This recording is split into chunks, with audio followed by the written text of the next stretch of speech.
one of the things you understand when you're in it, when you do have any contact with the industrial manufacturing issues, and especially investment in them, is that planning is essential. Now then, planning has to be long term. Now in the West, I don't know whether this is so in the United States so much, but certainly in Britain, planning has become an almost, it's become a dirty word. You don't talk about it.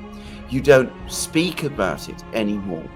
But of course, the Chinese have always been into planning on a big scale. The Russians used to do planning big. Then they sort of stopped doing it in the 1990s. What I think people have not been aware of is that gradually over the last 10 years or so, and recently, very quickly, they are reverting to planning systems again. Different from the ones they had previously, but they are going in for planning systems. So if we talk about Belousov, who is now the defense minister, there's been a very interesting meeting, by the way, in fact 2 meetings that he attended in Moscow with Putin yesterday. The point about Belousov is he's a planner. He's not exactly an economist. His entire background, both in the late Soviet era and since then, has been in long-range industrial planning. And the person who's now taking his place as first deputy prime minister is a young man, much younger man, Manturov, who is also from the industry side and also is concerned about planning. And the Russians are returning to planning in a big way. It is not the kind of planning the Soviet Union used to do, where they could control the price of everything and said what every factory had to make. But it is planning that involves building infrastructure. There is a very ambitious infrastructure program now. And of course, planning in developing particular sectors. And I should say that I have read a summary of the Russian plan for developing their electronics and microprocessors and semiconductor industries. And it's interesting and very clearly laid out, thought through, by the way, very different from the planning we get in the United States.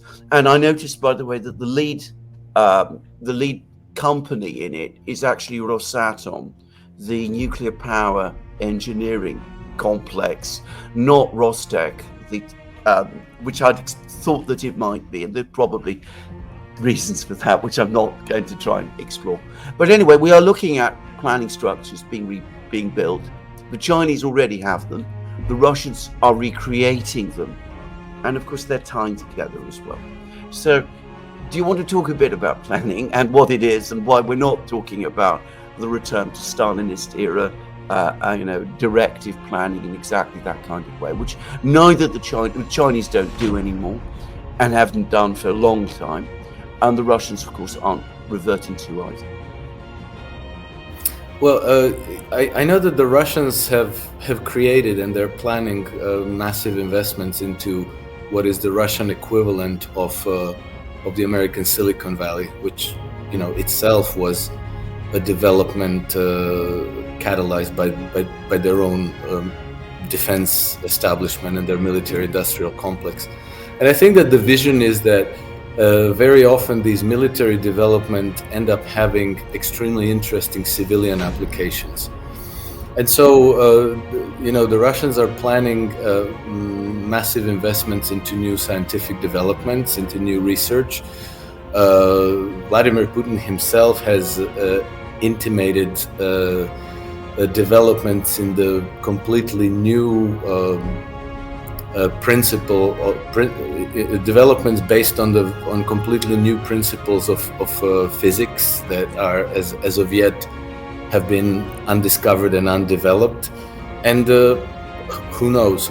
I don't know where this is all going, but I see that this is the general direction in which these societies are taking their development. And I wouldn't be surprised if Chinese and the Russians together won't have very considerable space programs announcing possibly defending the Earth against asteroids, developing ways to blow up asteroids approaching the Earth, because this is actually a real concern. If you listen to people like Graham Hancock and people like that, there has been in Earth's history examples where an asteroid almost completely decimated life on Earth, and this could happen again. And then I suppose there's going to be large investment into arts and not only sciences but also arts, industrial development, infrastructure. And I believe that with the passage of time over the long term, this cooperation between Russia and China is unbreakable, and there are strategic reasons why they are unbreakable. But I think that they're going to lead to a new chapter in the history of humanity. We're going to find that we have the birthright that we enjoy on this planet should enjoy such staggering levels of prosperity and potentialities and opportunities and options that it's going to be extraordinarily interesting. Now, there's a side to this whole equation that is going to do absolutely everything they can to choke this, to sabotage it, and to make sure that it doesn't happen. But at the moment, they're on the losing side. Whether they have ways to destroy it, I don't know, because it's always easier to destroy things than to build them, and they're actively trying to destroy them. And we see it in the actions of Macron and Ursula von der Leyen and everybody. They're being ignored as a nuisance at the moment, but we shouldn't underestimate them. We shouldn't underestimate their ability to sabotage this process. But even if they do, I think all they will do is maybe cause setbacks. I don't think that they will be able to reverse it and to bring the system back to, the privileges that the West enjoyed in the past. So I think that from our side, it's time to start paying attention, because there's going to be a lot of new things that we're not even prepared to understand. We should pay attention.